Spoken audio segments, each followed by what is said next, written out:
আমাদের সবচেয়ে বড় ক্রাইসিসের জায়গা হচ্ছে গিয়ে ধরেন যে আমাদের দেশের একটা বড় অংশের মানুষ হচ্ছে রাজনৈতিকভাবে মূর্খ এবং একজন মূর্খ যখন দেখে যে তার সঙ্গে তাল মেলাবার জন্য চারপাশে আরও ধরেন 500 মূর্খ ইয়েস ভাই আপনি ঠিক বলতেছে, তখন সেই মূর্খের মধ্যে এক ধরনের আত্ম অহংকার তৈরি হয়ে যায়।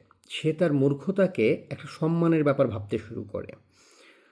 যেমন আজকে ধরেন একজনের একটা পোস্ট দেখলাম, আহ, আমারই এর সঙ্গে একটা ভালো সম্পর্ক ছিল, তার অভিনয় করে সেন্টু, আবদুল্লাহ আল সেন্টু।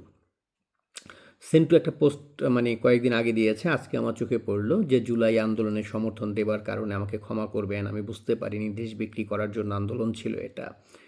আহ, এটা কোনো মানে সরকারের এটা কোনো কোটার আন্দোলন ছিল না, বা এটা কোনো নতুন বাংলাদেশ গড়ার আন্দোলন ছিল না, এটা ছিল দেশ বিক্রির আন্দোলন। হ্যাঁ, তো সেন্টু সেটা লিখেছে এবং ক্ষমাও চেয়েছে সবার কাছে। এখন বিষয়টা হচ্ছে ভাই, কেন তাহলে এই ব্যাপারটা হলো? আপনি ধরেন ডিপ স্টেট সম্পর্কে জানেন না, ডিপ স্টেট কীভাবে কাজ করে আপনি জানেন না, আপনি মার্কিন পররাষ্ট্র নীতি সম্পর্কে জানেন না। কিন্তু আপনাকে যখন জুলাইতে বারবার বলেছি, যারা একটু সচেতন নাগরিক তারা বারবার বলেছে যে এই ব্যাপারটা পুরোটাই হচ্ছে ডিপ স্টেটের ডিজাইন করা একটা আন্দোলন এটা। যে আন্দোলন আমরা শ্রীলঙ্কায় দেখেছি, নেপালে দেখেছি, আর অনেক দেশে দেখেছি এটা। হুম, এই কাজটা আমেরিকা করে বরাবরই। যেই সরকার তার দাসত্ব মানতে না চায় সেই সরকারকে ফেলে দেবার জন্য দেশের ভেতরে কিছু এনজিও, কিছু সংগঠনকে প্রথমে হাত করে, তারপরে তাদেরকে দিয়ে অরাজনৈতিক প্ল্যাটফর্ম দেখিয়ে একটা আন্দোলন দাঁড় করায়, তারপরে সরকারকে ফেলে দিয়ে আমেরিকা নিজের সরকারকে বসায়। আপনারা যারা জুলাইতে বুঝতে পারেন নাই, আপনাদেরকে বোঝাবার পরেও তো আপনারা বোঝার চেষ্টা করেন নাই। আপনারা শেখ হাসিনার উপর ক্ষোভে এতটা অন্ধ হয়ে গিয়েছিলেন যে আপনাদের বিবেক লোপ পেয়েছিল, আপনারা পশুতে পরিণত হয়েছিলেন। একেবারে লিটারালি পশুতে পরিণত হয়েছিলেন আপনারা। আপনারা এত হিংস্র হয়ে উঠেছিলেন। গণভবন থেকে নারীর অন্তবাস নিয়ে আপনারা আনন্দ উল্লাস করেছেন। আপনারা প্রত্যেকটা জিনিস ভেঙে ভেঙে লুটপাট করেছেন। মুক্তিযুদ্ধের প্রত্যেকটা চিহ্নকে আপনারা মুছে দেবার আপ্রাণ চেষ্টা করেছেন। এগুলো আপনারা করেছেন। জুলাই আন্দোলনে সমর্থন দানকারী প্রত্যেকটা মানুষ এটা করেছেন, প্রত্যক্ষভাবে কিংবা পরোক্ষভাবে আপনি এটা করেছেন। হাজার হাজার মানুষকে হত্যা করেছেন, পুলিশ খুন করেছেন, সব কিছু করেছেন। তারপরে কি দেখলেন আপনারা? আজকে আপনাদের সেই মেধাবী স্বপ্নের রাজপুত্র নাহিদ কদিন আগে বলল যে হাদি হত্যাকাণ্ডের পেছনে ডিপ স্টেট জড়িত। আমরা যখন ইলেকশনে মানুষের কাছে গিয়েছি, সারা বাংলাদেশের মানুষ আমাদের কাছে এটাই বলেছে, ওসমান হাদি হত্যার বিচার যেন ভাইয়া এই মাটিতে হয়।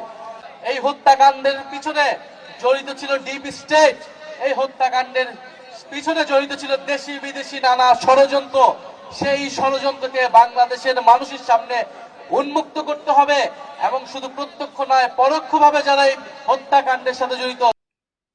তারপরে ধরেন আপনাদের আরেক রাজপুত্র আসিফ মাহমুদ সজীব ভুইয়া, মেধার টং দোকান, মেধার গুদামঘর, সে দুদিন আগে বলল যে তাদেরকে 2029 পর্যন্ত ক্ষমতায় থাকার জন্য প্রস্তাব দিয়েছিল ডিপ স্টেট। এখন যদি রক্ষা করতে যাই তাহলে তো নির্বাচনটা 29 সালে হওয়ার কথা, এবং আমরা যখন সরকারের দায়িত্ব ছিলাম শুরুর দিকে আমাদেরকে বিভিন্ন শক্তিশালী ইনস্টিটিউশন, শক্তিশালী যাদেরকে আসলে ডিপ স্টেট বলা হয়, তাদের থেকে আমাদেরকে অফার করা হয়েছিল যে আপনারা শেখ হাসিনার যে মেয়াদ আছে 2029 সাল পর্যন্ত সেটা শেষ করেন, আপনারা শেষ করেন, আমরা আপনাদেরকে সহযোগিতা করি। তাদের সার্টেন কিছু শর্ত ছিল যে তাদেরকে কিছু কিছু জায়গায় ফ্যাসিলিটেট করা, এবং তারা পুরো রোডম্যাপও করে নিয়ে এসেছিল যে বিএনপি নেতাদের তো সাজা আছে, তো সাজা থাকলে সাধারণভাবে নির্বাচন দিলেও তারা নির্বাচন করতে পারবে না। তো তাদের সাজাগুলো না করে আদালতের মাধ্যমে এগুলো লেনদি করে, আপনারা তো জানেন সেটা কীভাবে করা যায়। আদালতের ডেট ঘুরিয়ে ঘুরিয়ে তারেক রহমানের নিজের নামেও সাজা ছিল, সে যদি সাজাপ্রাপ্ত অবস্থায় থাকতো নির্বাচন হলেও তিনি বাংলাদেশের নির্বাচন অংশগ্রহণ করতে পারতেন না। তো তারা পুরো স্ট্র্যাটেজি আমাদেরকে সাজিয়ে দিয়েছিল যে কিভাবে ক্ষমতায় থাকা যায়, তাদের সাথে এক ধরনের নেগোসিয়েশন, সমঝোতার ভিত্তিতে। আমরা কিন্তু সেটাতে সায় দিইনি, আমরা সবসময় গ্রহণ ছিল ডিপ স্টেট। এখন বিষয় হচ্ছে, আসিফ এই কথাটা বলেছে, এই কথার মধ্যে ওই অংশটুকুই সত্য যে ডিপ স্টেট আমাদেরকে প্রস্তাব দিয়েছিল, আমরা মানিনি, এই কথাটা সত্য না। প্রথমত এই কথাটা সত্য না কেন? কারণ ইউনূস ক্ষমতা দখলের পর থেকে ওরা তো আসলে ইউনূসের চেলা ক্যাডার বাহিনী, এগুলো সব। তো ইউনূস ক্ষমতায় বসার পর থেকে বিভিন্ন জায়গায় ন্যায় বিনয় বলছে বাংলাদেশের মানুষ চায় আমি আরও 50 বছর ক্ষমতায় থাকি, বাংলাদেশের মানুষ চায় আমি আরও 10 বছর ক্ষমতায় থাকি। এগুলো বলে বলে তারা আন্তর্জাতিকভাবে সেই ন্যারেটিভটা দাঁড় করানোর চেষ্টা করেছিল আপ্রাণভাবে। এবং নির্বাচনের আগেও আপনারা দেখেছেন এনসিপি কিন্তু বারবার নির্বাচনে বাধা দেওয়ার চেষ্টা করেছে। জুলাই এটা না হইলে, এই সনদ না হইলে, সংবিধান বাতিল না হইলে নির্বাচন করতে দেওয়া হবে না, এটা না ওটা না, আপ্রাণ চেষ্টা করেছে কিন্তু জামাত এবং এনসিপি নির্বাচন আটকানোর জন্য এবং ইউনূসকে টিকায় রাখার জন্য।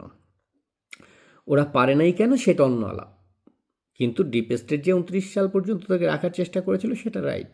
এখন বিষয়টা হচ্ছে ইউনূস আসার পরে এই যে ডিপ স্টেট নিয়ে কথা হচ্ছে, ডিপ স্টেট কী করে? ইউনূস বিদেশি শক্তিদের সঙ্গে যে চুক্তিগুলো করেছে সেই চুক্তিগুলো নিয়ে বারবার কথা হচ্ছে।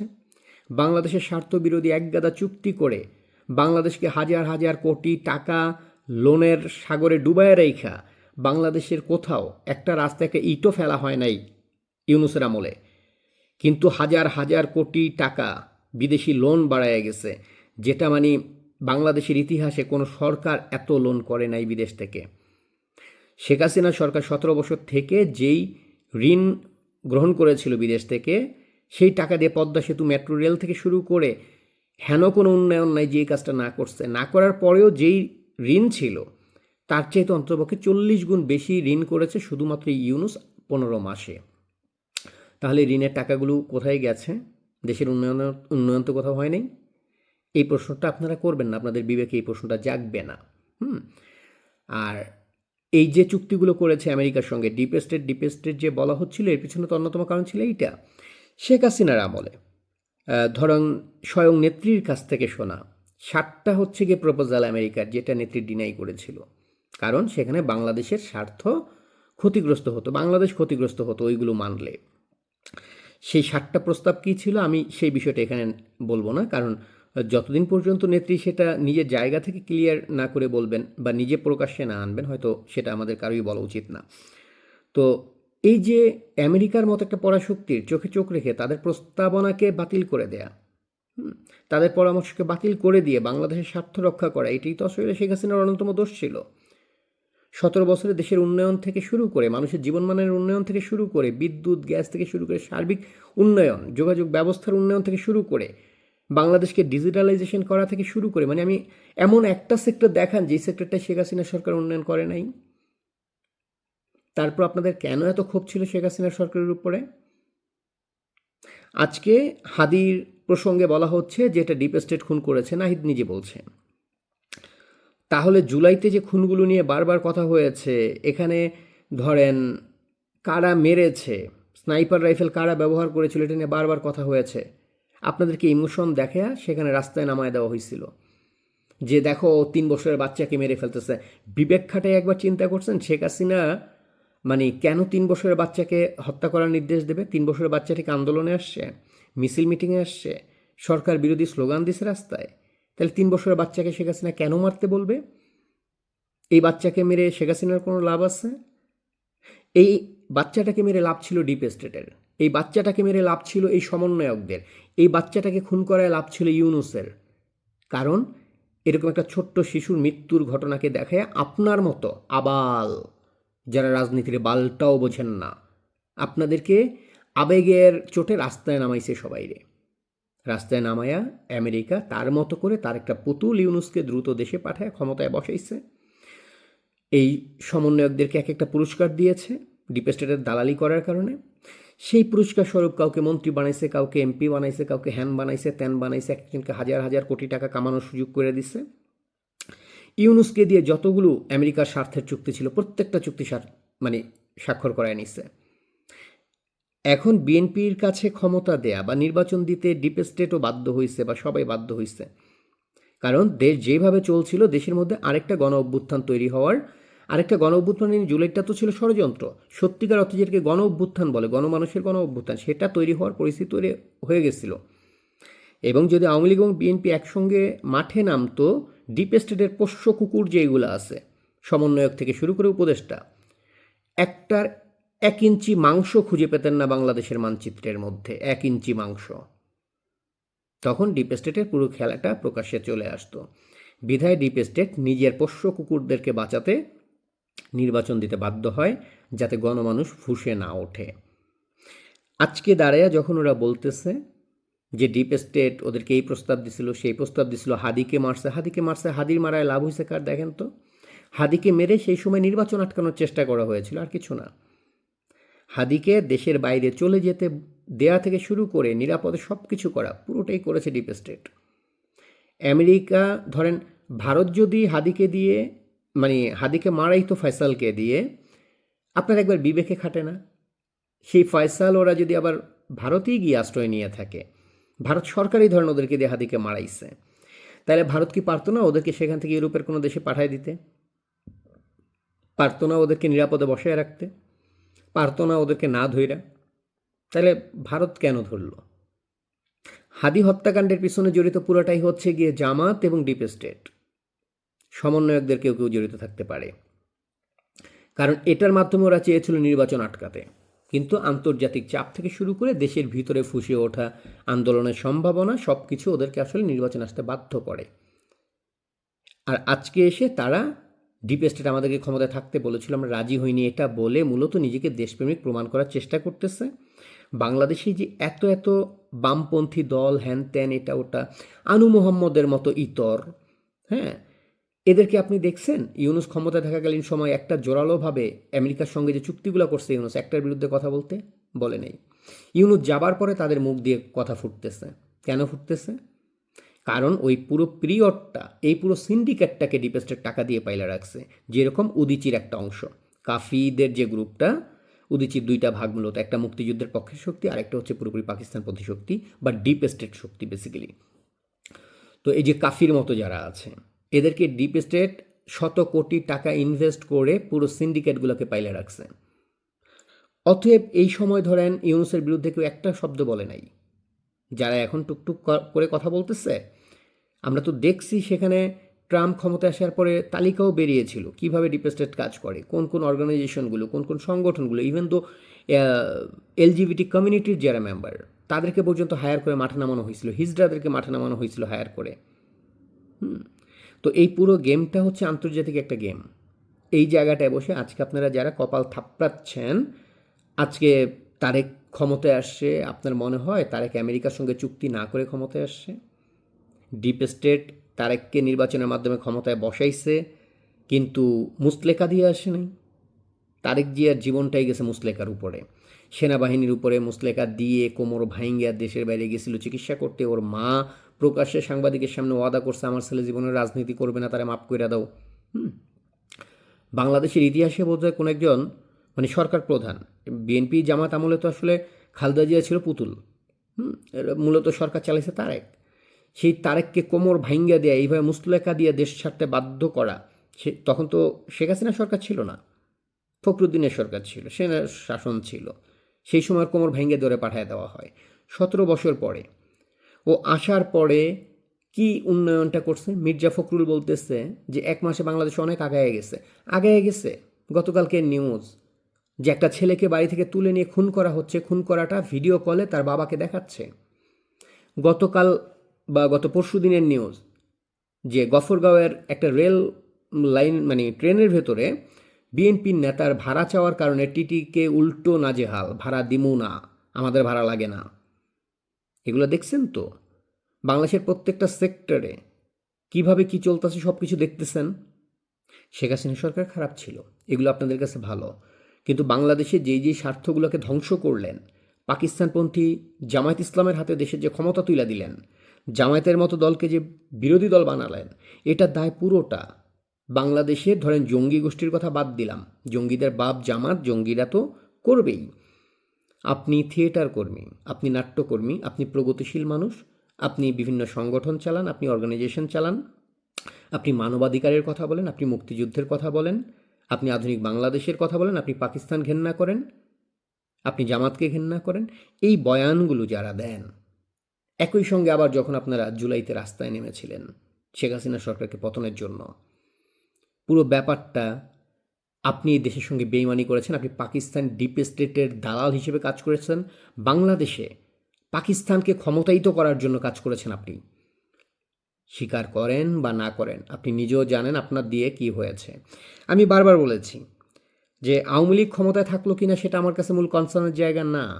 আমার আমার কনসার্নের জায়গা হচ্ছে ওইটা, পাকিস্তানপন্থী কোনো হায়না বাংলাদেশে ক্ষমতায়িত হবে না। এবং এটা আমি সেই সময় বারবার বলেছিলাম যে জুলাই যেটা হচ্ছে, যেটাকে আপনারা আন্দোলন বলছেন, এটা মূলত জামাত শিবিরের পরিকল্পিত ডিপ স্টেটের সঙ্গে মিলে, পাকিস্তান এজেন্সির সঙ্গে মিলে এই আন্দোলনটাকে গড়ে তোলা হয়েছে মূলত পাকিস্তান ভিত্তিক বাংলাদেশ গড়ে তোলার জন্য, ৭১-এর রাজাকারদেরকে ক্ষমতায়িত করার জন্য। বুকে হাত দিয়া বলেন তো, পাকিস্তানপন্থীরা ক্ষমতায়িত হয় নাই? এই দেশে পাকিস্তানের প্রভাব বাড়ে নাই? এই দেশে জামায়াত ক্ষমতার কাছে আসে নাই? এই দেশে আমেরিকার কাছে বাংলাদেশের স্বার্থ বিক্রি হয় নাই? বুকে হাত দিয়া বলেন, নিজের বাচ্চার মাথায় হাত রাইখা কসম খায়া বলেন যে আপনার বাচ্চার কসম, বলেন এগুলো হইছে কিনা? সবগুলো হইছে। অথচ আগে আমরা বারবার এটা যখন বলেছি তখন আপনাদের কাছে মনে হয়েছে আমরা আওয়ামী লীগের দালালি করতেছি। আপনি রাজনৈতিকভাবে মূর্খ, আমি মূর্খ না। আমি অন্তত পক্ষে চেহারা দেখলে নখের খবর বলে দিতে পারি কার নখ কদ্দুর। এই জুলাই সন্ত্রাসের জন্য আজকে যেরকম সেন্টু ক্ষমা চেয়েছে সবার কাছে, অনেককেই দেখেছি ক্ষমা চাইতে। এবং এখন পর্যন্ত বিএনপি কিংবা পাকিস্তান কিংবা ডিপ স্টেট বিভিন্ন জনের ফান্ডিং এখনও চলছে এই দেশে। তুরস্কের ফান্ডিং আসতেছে বড় অ্যামাউন্টের। তো সেই ফান্ড যারা পাচ্ছে তারা একটা অংশ এখন পর্যন্ত দালালি করে যাচ্ছে, এখন পর্যন্ত তারা জুলাই করে যাচ্ছে, কারণ তাদের ফান্ড আসা এখনও বন্ধ হয় নাই। এখন আপনি যদি চুপ থাকেন, আপনার চুপ থাকার মধ্যে দিয়ে আসলে বোঝা যাবে আপনার বাচ্চার পেটে পাকিস্তানের টাকা ঢুকছে কিনা, আপনার বউয়ের কাপড়টা আপনি পাকিস্তানের টাকায় কিনছেন কিনা, তুরস্কের দেয়া ভিক্ষার টাকায় কিনছেন কিনা, দেশ বিক্রির টাকায় আপনার বাচ্চার দুধ কিনেন কিনা, আপনার বাচ্চাকে দেশ বেচা হারাম টাকা খাওয়ান কিনা। এটা আপনাকে মুখে বলতে হবে না, আপনার অবস্থান দেখলে আমরা বুঝতে পারি। আপনার চুপ থাকা এই জিনিসটা খুব ক্লিয়ার করে দেয় যে আপনার বাচ্চা কোন হারাম খায়া বড় হচ্ছে। আর যদি ধরেন আপনি এই দেশ বিক্রির বিরুদ্ধে, পাকিস্তান, ডিপ স্টেট, জামায়াত এগুলোর বিরুদ্ধে যদি আপনার সৎসাহস থাকে, যদি কথা বলেন, তাহলে অন্তত এইটুকু বোঝা যাবে যে আপনার বাচ্চার পেটে হারাম টাকা নাই, দেশ বাঁচা টাকা নাই। এই দেশটা একমাত্র বঙ্গবন্ধু কন্যার হাতে নিরাপদ ছিল। বঙ্গবন্ধু কন্যা ছিল বাংলাদেশের জন্য একটা বুলেট প্রুফ জ্যাকেট, যে জ্যাকেটটাকে আপনারা ছিঁড়ে ফেলছেন। এখন এই বাংলাদেশটা ধরেন কি বলে, যে বলে না যে গরিবের বউ সবার ভাবি, বাংলাদেশটা হয়ে গেছে এইরকম। আজকে ডিপ স্টেটের কথা আসে, আমেরিকাকে এইটা দেওয়া হয়, ওইটা দেওয়া হয়, এই চুক্তি ওই চুক্তি। ঈদের দুদিন আগে যখন চুক্তিটা করলো ইউনূস, বারবার বলছি এটা, এই যে আনু মোহাম্মদের মতো বামপন্থী নিরিকুত্তাগুলা একটাও তখন এটা নিয়ে কোনো শব্দ করে নাই। আমরা এই চুক্তি প্রত্যেকটা, আমি নিজে ব্যক্তিগতভাবে এই চুক্তি ভাঙ্গা বলছিলাম এই দেশের কৃষকদের কী ক্ষতি হবে, এই দেশের পোলট্রি ব্যবসায়ীদের কী ক্ষতি হবে, এই দেশের তেল গ্যাস সব কিছুর কী পরিমাণ ক্ষতি হবে বলছিলাম। তখনই নেরিকুত্তাগুলো কথা বলে নাই, কারণ ইউনূস মাথার উপরে, ইউনূস মাসোয়ারা দিয়ে পাইলা রাখছে নেরিকুত্তাদেরকে। এখন মিউ মিউ করে মাঝে মাঝে কথা বলে। জুলাইতে যা বলছিলাম ঘটছে, স্বীকার করবেন। আজকে যা ঘটতেছে, যা বলতেছি, সামনে স্বীকার করবেন। যেহেতু আপনি মূর্খ, যেহেতু আপনার রাজনৈতিক জ্ঞান নাই, অতএব আপনি এখন স্বীকার করবেন না। মারা খাইতে খাইতে যখন আপনার বাচ্চার দুধে টান পড়ব, হ্যাঁ, তখন গিয়ে আপনি বুঝবেন। আজকে সেন্টু ক্ষমা চাইছে, এই ক্ষমা জাতিগতভাবে একদিন আয়োজন করে, ধরেন সোহরাদ্দি উদ্যানে হবে না আসলে, বাংলাদেশের মানুষ যারা যেখানেই আছেন সেখানেই কান ধইরা দাঁড়ায় উঠবোস করবেন। ২০ কোটি মানুষ কান ধইরা উঠবোস করবেন এবং মাপ চাইবেন যে জুলাইতে সমর্থন দিয়ে আমি পাপ করছিলাম, দেশ বিক্রি করে দিছি, আমারে মাপ করো। যে যেখানে থাকবেন সেখানে দাঁড়ায় কান ধরে মাপ চাইবেন। তারপরেও আপনাদের আসলে এই অপরাধের ক্ষমা হবে কিনা আমি জানি না, কারণ দেশটাকে আপনারা ধ্বংস করে দিচ্ছেন। একটু চিন্তা করেন, যদি বুকে সৎসাহস থাকে আপনার বাচ্চার মাথায় হাত রেখা কসম খায়া বলেন যে জুলাইতে আপনি ভুল করছেন কিনা। ধন্যবাদ সবাইকে।